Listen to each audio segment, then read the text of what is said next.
एक समय की बात है, एक छोटे से राज्य में एक साहसी और न्यायप्रिय महाराज राज करते थे। उनका नाम महाराज सूर्यवीर था। महाराज सूर्यवीर का राज्य बहुत समृद्ध था, लेकिन उनकी सबसे बड़ी विशेषता ये थी कि वे हमेशा अपने प्रजा की भलाई के लिए चिंतित रहते थे। उन्होंने कभी अपने व्यक्तिगत सुख को राज्य के सुख से ऊपर नहीं रखा। इस कारण राज्य के लोग उन्हें अत्यधिक सम्मान और प्रेम करते थे। महाराज सूर्यवीर के पास एक विश्वास था, सच्चा साम्राज्य वह है जहां लोग खुश और सुरक्षित हों। यही कारण था कि वे हमेशा अपने राज्य के हर नागरिक के साथ अच्छे रिश्ते बनाए रखते थे। महाराज का महल बहुत विशाल था और वह अपने दरबारियों, मंत्रियों और सेनापतियों के साथ बैठकर राज्य की नीतियों पर चर्चा करते थे, लेकिन उनकी सबसे महत्वपूर्ण बैठकें उन लोगों से होती थीं जो उनके राज्य के हर कोने से आते थे, आम लोग। वे जानते थे कि प्रजा के दिल में जो बातें हैं, वही राज्य की सच्ची जरूरतें हैं। राज्य में एक जंगल था जिसे घनघोर वन कहा जाता था। ये जंगल बहुत घना और खतरनाक था और यहाँ कई जंगली जानवर रहते थे। एक दिन एक बुरी खबर आई कि इस जंगल में एक राक्षस ने अपनी उपस्थिति दर्ज कराई है, जो लोगों को नुकसान पहुंचा रहा था।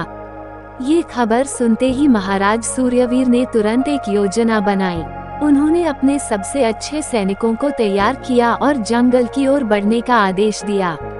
महाराज खुद भी सैनिकों के साथ जंगल में जाने का निश्चय करते हैं, क्योंकि उन्हें यह महसूस होता था कि केवल उनका साथ देने से सैनिकों का मनोबल और बढ़ेगा। उन्होंने सभी को समझाया कि वे जंगल में घेराबंदी करेंगे और राक्षस का सामना करेंगे, लेकिन सबसे पहले उन्हें जंगल के रास्ते को समझने की जरूरत थी। महाराज ने अपनी पूरी सेना को एकजुट किया और जंगल में घेराबंदी शुरू कर दी।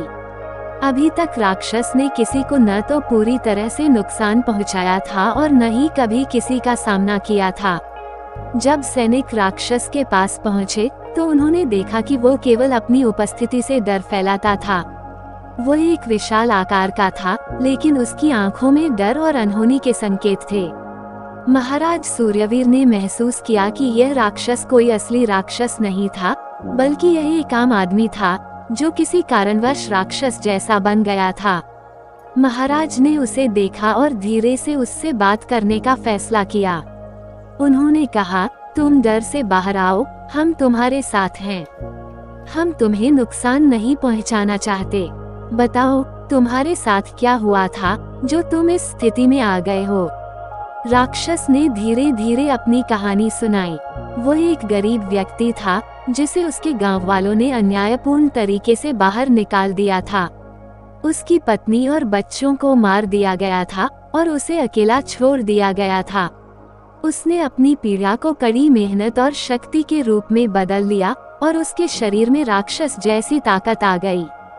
वो अपनी निराशा और गुस्से से जंगल में चला गया था और किसी को भी नुकसान पहुंचाने लगा।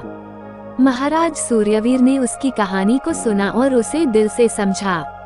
उन्होंने उसे बताया, हर व्यक्ति की अपनी समस्याएं होती हैं, लेकिन किसी को भी हिंसा और घृणा से समाधान नहीं मिलता। मैं तुम्हारी मदद करूंगा, लेकिन तुम्हें अपनी भावनाओं को काबू में रखना होगा। तुम्हें फिर से इंसानियत की राह पर लौटना होगा। महाराज ने राक्षस से वादा किया कि वो उसे एक नया जीवन देंगे। उन्होंने उसकी मदद की और उसे राज्य में वापस भेज दिया, जहां उसे सम्मान और सहायता प्राप्त हुई। अब वह राक्षस नहीं, बल्कि एक साधारण आदमी बन गया था, जो अपने समाज में योगदान देने का इच्छुक था। राज्य में ये कहानी फैल गई और लोग समझ गए कि कभी कभी समस्या का समाधान केवल शक्ति से नहीं, बल्कि समझ और दया से भी मिल सकता है। महाराज सूर्यवीर ने ये सिद्ध कर दिया कि सही मार्गदर्शन और सही नीयत से कोई भी समस्या हल हो सकती है। राज्य के लोग हमेशा उनके इस दृष्टिकोण को याद रखते थे और वे उनके निर्णयों को आदर्श मानते थे।